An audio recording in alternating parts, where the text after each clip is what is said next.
Salut, bonsoir et bienvenue à notre méditation. Aujourd'hui, c'est le 26 février. Nous avons donc fini une série de méditations dans Proverbes chapitre 17, verset 4, hier, vendredi 25 février. Et aujourd'hui, je voudrais commencer avec vous une série de méditations dans Proverbes 17, 5.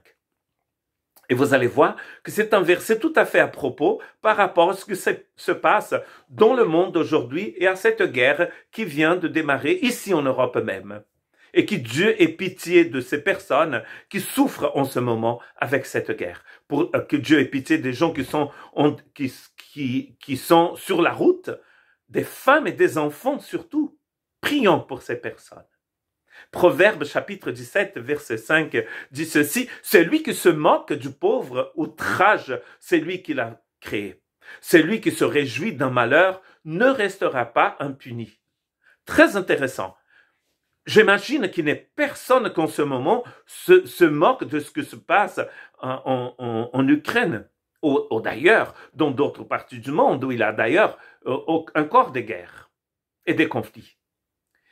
Mais il est possible qu'il y ait des personnes qui puissent se réjouir de la souffrance des autres.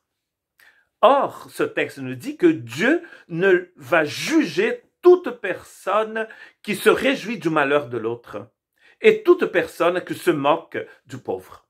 D'ailleurs, Paul nous exhorte à vraiment remercier le Seigneur parce que ce que nous l'avons reçu par grâce.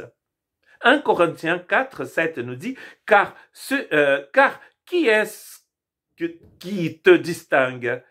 Qu'as-tu que tu n'aies pas reçu? Et si tu l'as reçu, pourquoi te glorifies-tu comme si tu ne l'avais pas reçu? » Très intéressant de penser que Paul ne parle pas seulement de bénédiction spirituelle ici, mais aussi des choses, de la matière, peut-être de la maison, de la voiture, des vêtements, de la nourriture que nous avons reçue. Jacques nous dit que nous arrivons ici nus et nous allons sortir d'ici nus. Vous n'avez pas vu peut-être un coffre-fort qui suit un cercueil, n'est-ce pas?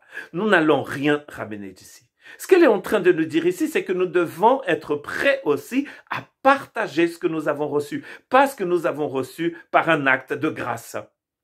Nous pouvons tout perdre d'un instant à l'autre, d'ailleurs cette situation le montre, et donc en fait ce que nous avons ne nous appartient pas.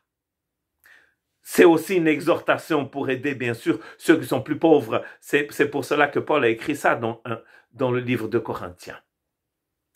Un autre texte de l'évangile, d'ailleurs un texte du Christ, dans Luc 13, 1 à 5, pas écrit par Jésus, mais écrit par Luc, et dans Luc 13, 1 à 5, c'est écrit, en ce même temps, quelques personnes qui se trouvaient là racontaient à Jésus ce qui était arrivé à des Galiléens, dont Pilate avait mêlé le sang avec celui de leur sacrifice. Il leur répondit: « Croyez-vous que ces Galiléens aient été des plus grands pécheurs que tous les autres Galiléens? Parce qu'ils ont souffert de la sorte? Non, je vous le dis, mais si vous ne vous repentez pas, vous périrez tous également. » Ou bien, ces 18 personnes sur qui est tombée la tour de Siloé et qu'elle a tué. Croyez-vous qu'elles aient été plus coupables que tous les autres habitants de Jérusalem? Non, je vous le dis, mais si vous ne vous repentez, vous périrez tous également. Très intéressant, parce que Jésus est en train de dire, il y a des gens qui meurent, mais ce n'est pas forcément parce qu'ils sont des pécheurs. C'est parce que nous vivons dans un monde injuste. Les gens dont le pays a été envahi ne sont pas pires que nous. Mais des choses comme ça arrivent. Et c'est hélas d'ailleurs que ça arrive. Jésus va utiliser ces catastrophes pour parler d'une catastrophe encore pire. Le fait de ne pas se repentir et de se perdre. Donc, quand les gens souffrent dans le monde, c'est pas forcément parce qu'ils sont des pécheurs. C'est parce que le monde est injuste. C'est pour cela que Dieu nous encourage à partager ce que nous avons reçu avec les autres et prier les uns pour les autres. Que Dieu vous bénisse.